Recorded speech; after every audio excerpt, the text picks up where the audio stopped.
Hi, I'm John Post. Welcome to my farm.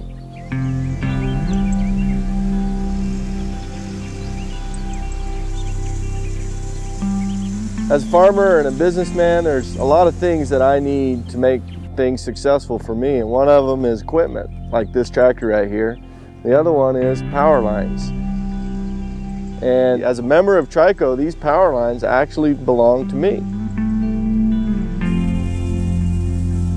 A few years ago, I decided that I wanted to get more involved and run for the board of directors of Trico. A couple of the reasons that I wanted to run is because I wanted to be involved in the things that were important to me. Power, making sure I had it, and making sure I was involved in what it cost me. One of the first things that I realized when I got on the board is I realized that the level of concern that the board of directors have for the individual members and owners of the co-op. The things that would affect the members were discussed and talked about and worked through so that Trico can continue to deliver the electricity that we need as members, as owners, so that we can run our businesses, turn our lights on, have our air conditioners, make sure that our families are taken care of. And the board of directors really try hard to make sure that Trico is delivering power at a level that is absolutely the best in the area.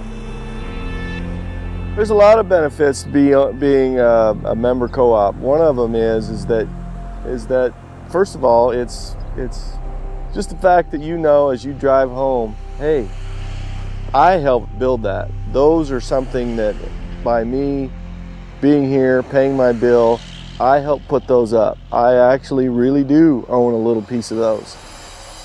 One of the other things that that's pretty neat about being a Trico member is that all of our members are eligible to run for the board of directors. That means as a member, as an owner, you are eligible to be a part of the decision-making process that turns your lights on and off, that makes sure that we all have reliable power. And the people that are on the board of directors, they're just ordinary people that have given of their time and decided to serve. But during that time of service, they've become very educated on what it takes to operate a co-op, a member-owned utility that serves power. So if anybody wants to or has interest in becoming more involved, there's a lot of layers in Trico, in the co-op, where people can become involved. The other thing that I noticed as a board member of Trico is the decisions that had to be made were very far into the future. Many times we would talk 2 and 3 hours about decisions that were 20 and 30 years out into the future. So I was really impressed at the level of commitment that the board of directors take to make sure that we, the members and the owners, have everything that we need to have so that when we do go in and turn that light switch on, it comes on. Whether it's after a big storm or an accident or a weather event, the members of Trico usually can go in within a short time and turn one of their lights on and they have power.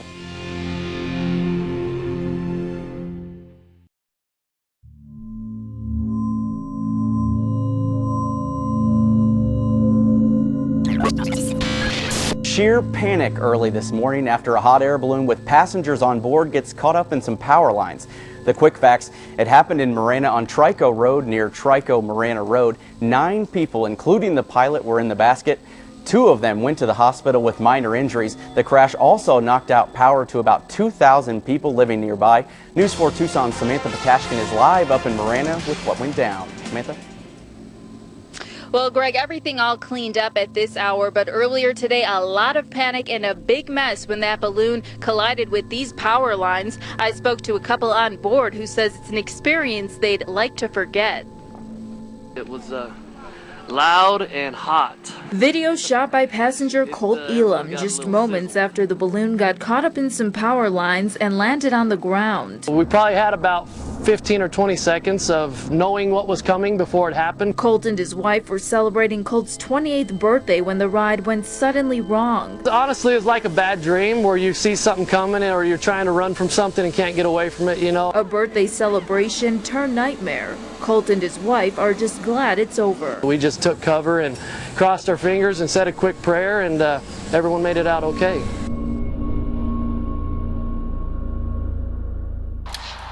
Hey Scott, this is Aaron in dispatch.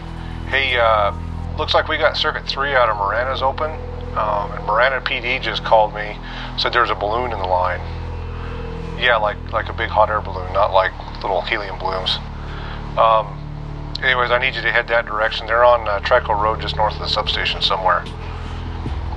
Yeah, I don't know if it's on the double circuit or what, but circuit 3 out of the sub is open, and if you could just look that over and let me know what's going on out there. Okay, thanks Scott. Bye.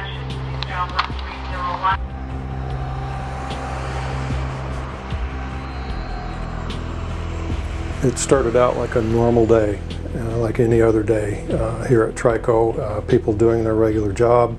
We got notified that there had been a circuit go to lockout, which is a substation feeder that opened up for some reason yet to be determined. And then pretty quickly the word got to dispatch that there was a balloon in the wires, and that's never a good thing. It was over off Sanders and the Santa Cruz River is where we were stationed at. And dispatch called, said they had a circuit out of Marana sub. So we packed everything up and we headed that way. We immediately saw that the basket of the balloon was on the ground and no one was in it.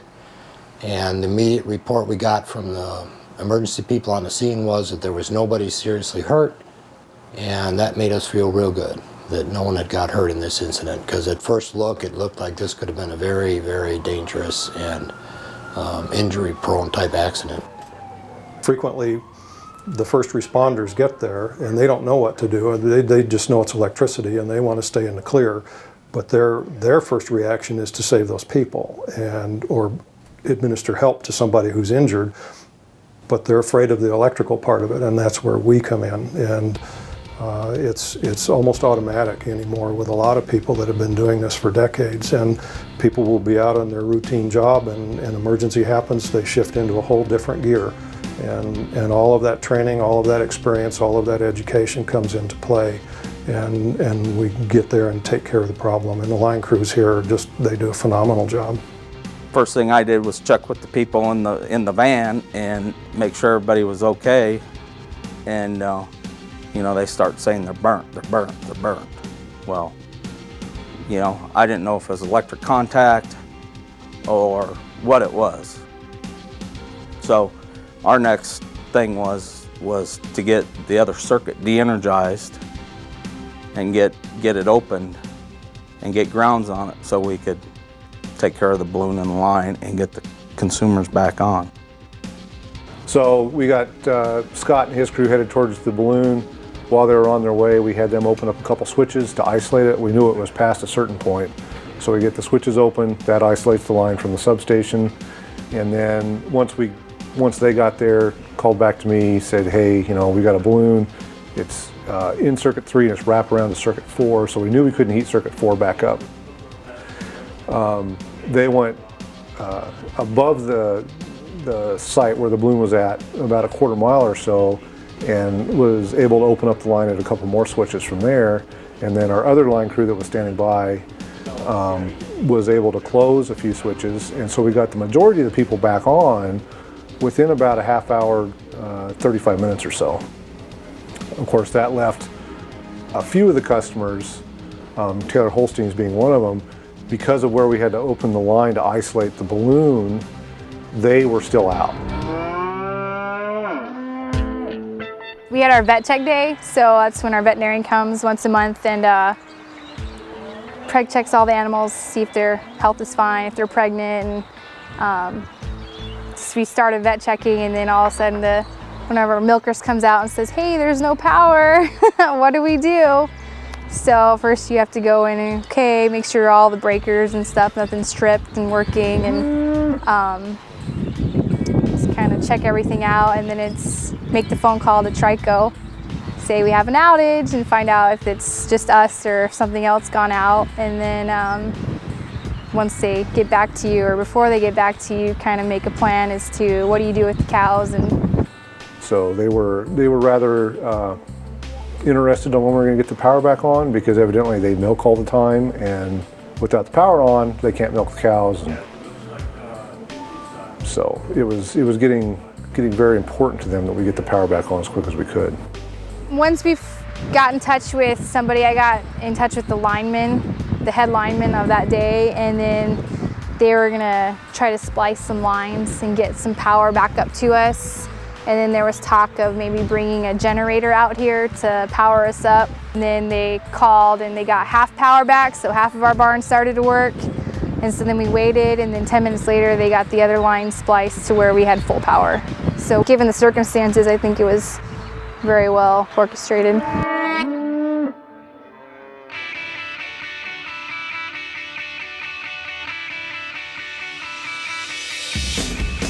We work with an awesome group of people. Our linemen we deal primarily with the linemen. You know, they're knowledgeable and they're experts at what they do, and we really work together to get everything done as quick as we can. And we rely on them and they rely on us, and we work together, you know, as a team to get all this stuff back on as quick as we can and keep the lights on. I have all the confidence in the world that the crews here at Trico do and did in that case everything just as efficient and expedient as they could to do both things. One, get the customers who are out back on, and then also make this incident site safe so that there was no worries about whether or not anybody could go up and touch that balloon or the basket or anything that was attached to it. So we got a great team of guys here at Trico, and from everything from the people that answer the phones here to our dispatch group to the linemen out in the field that go out and do this work. Trico's got a great team of people, and I'm very proud of them. Well, there's a lot that goes on that the general public never knows about. We do all kinds of switching on the system, maintenance on the system, and their lights never even blink. In a situation like this where they may be inconvenienced for a couple hours while their electricity is off, there were lives at stake, and they may not really know and fully come to appreciate that unless they happen to cross the incident when it happened or in the aftermath or see it on the news. But people don't really understand the kind of risks that our employees go through on a daily basis just doing their day-to-day job. And when an incident like this occurs, it really illustrates how dangerous electricity really can be and how highly trained and highly skilled the employees who work on that electricity have to be able to be safe. And we stress safety every day in this company. I feel that at Trico we have a great group of people, from dispatchers, managers, supervisors, to the line department, all of us. We all are a great group. We all help each other, and you know, we try to do our best and the quickest to get the lines re-energized in storms and a balloon. I mean, who would have thought, you know? And that hopefully they can, when their lights don't work, they understand it could be something else. It could be their family member in that balloon, or we're taking precautions so we can do our job so we come home at night. And you know, I think it kind of gets lost, like you're saying. Flip the switch, you know. It's great when it's on, when it's not, oh, I'm upset.